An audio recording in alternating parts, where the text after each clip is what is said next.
Alrighty then. We need another candidate for the bench. And of the ones that I've got out there, this one here is going to be a first.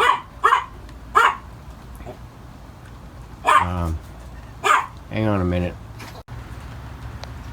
Alright, now that my brain has been reset, so to speak, this one here is going to be completely different and totally strange candidate, because we've never had one of these Silvertone 4565s to do. We had a lot of other Silvertones that we've done, smaller sets, but never anything quite as dramatic as this. This one here, I think is going to be a gorgeous looking radio whenever we get it complete. This one here is going to be worked in between some other items that are going to be coming my way in the next couple of days.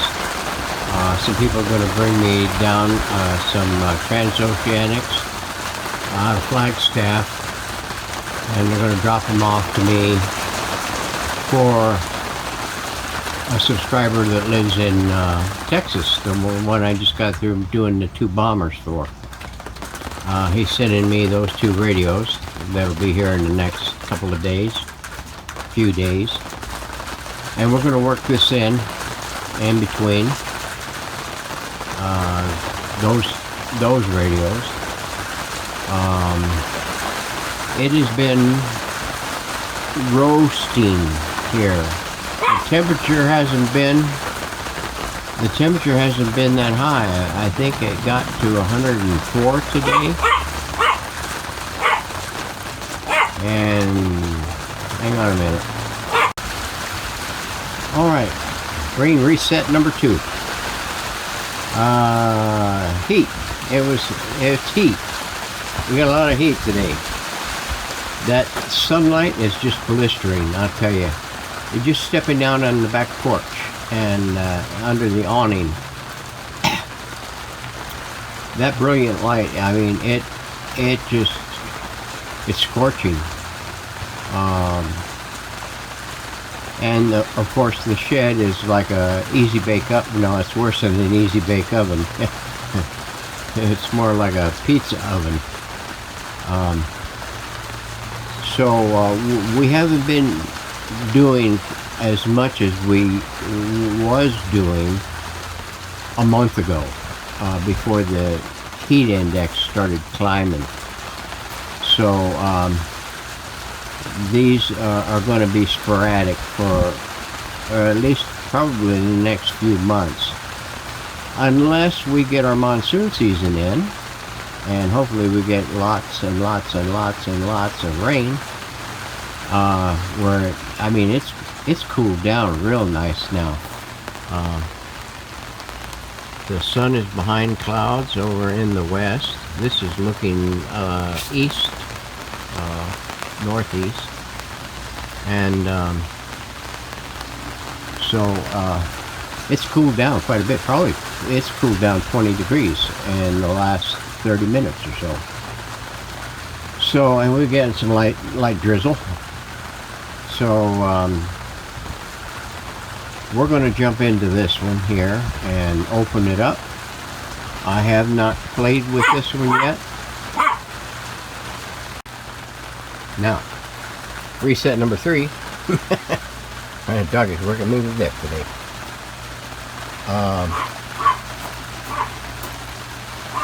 This one here has got 1, 2, 3 bands.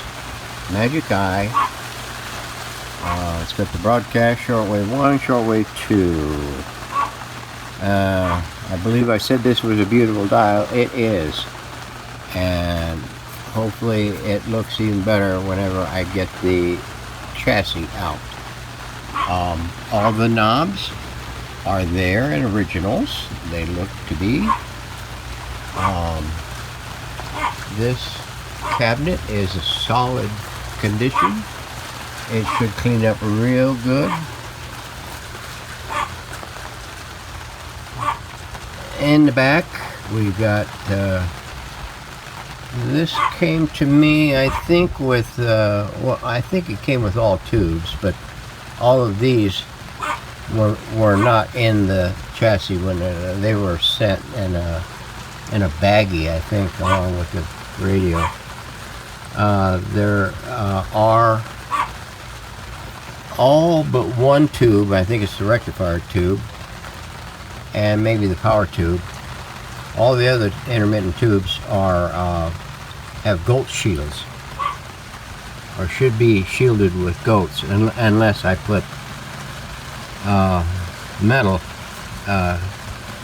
tubes in it, but I'm not, because I went ahead and I've already scoped out four shields, goat shields, that I'm going to put on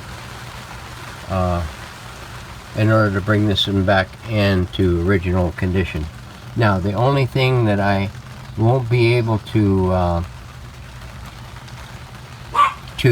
make happen, at least in the short term while it's being worked, is that speaker. That is a permanent magnet speaker, and it should have an electrodynamic speaker, field coil speaker. There is the field coil. I don't know if it's the original one, but somebody has wired this in to the circuitry and the audio transformer, and so I'm going to have to investigate that and see what there is. I'm going to keep an eye out for an electrodynamic speaker for this, with a close rating, and I've already got the magic eye for an eye tube for it, new old stock. So let me see if I can get the chassis out of the cabinet, and we'll take a better look at it. Hang on. Okay, let's see if we get this segment done before Doggy. I had to put him in because he was getting a little bossy, and because it's sprinkling, and he wants to go in, and so I had to bag him up and put him in the door and close the door on him. So he'll probably be coming around the back gate. He does have that kind of memory. Okay, so we got it out of the cabinet. Here is that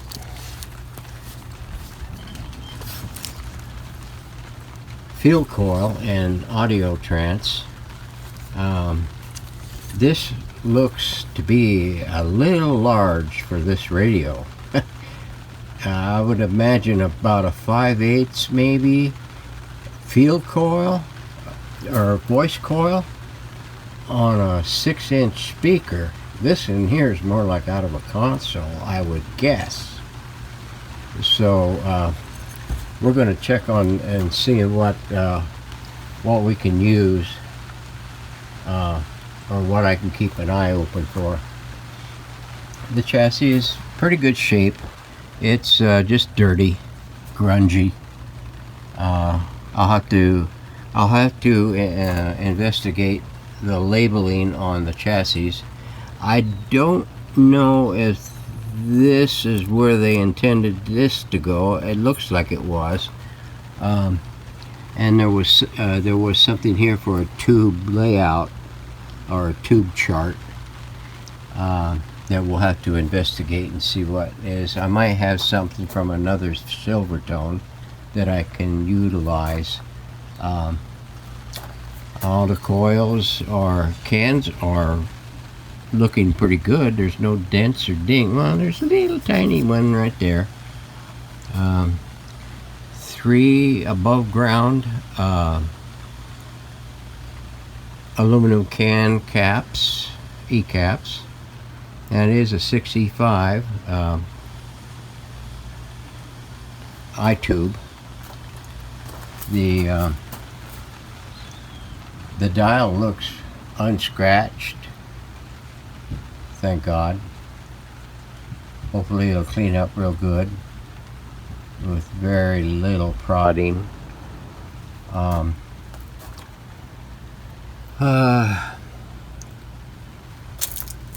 the knobs came off relatively easy. Thank God they used set screw knobs. Now let's look underneath the patient here and see. There might have been a couple changed. A few changed.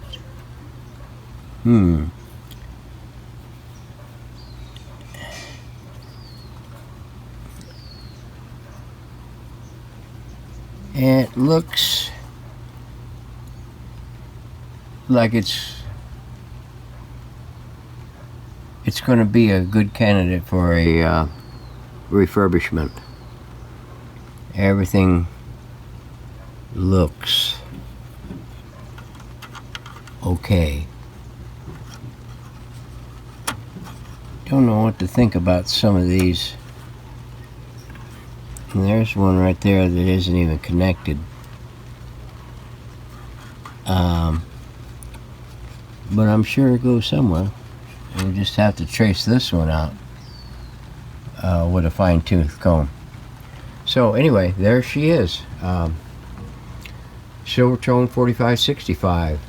We're going to jump into this tomorrow, sometime tomorrow, and get her checked up and checked out and see where she is, how she's feeling right now.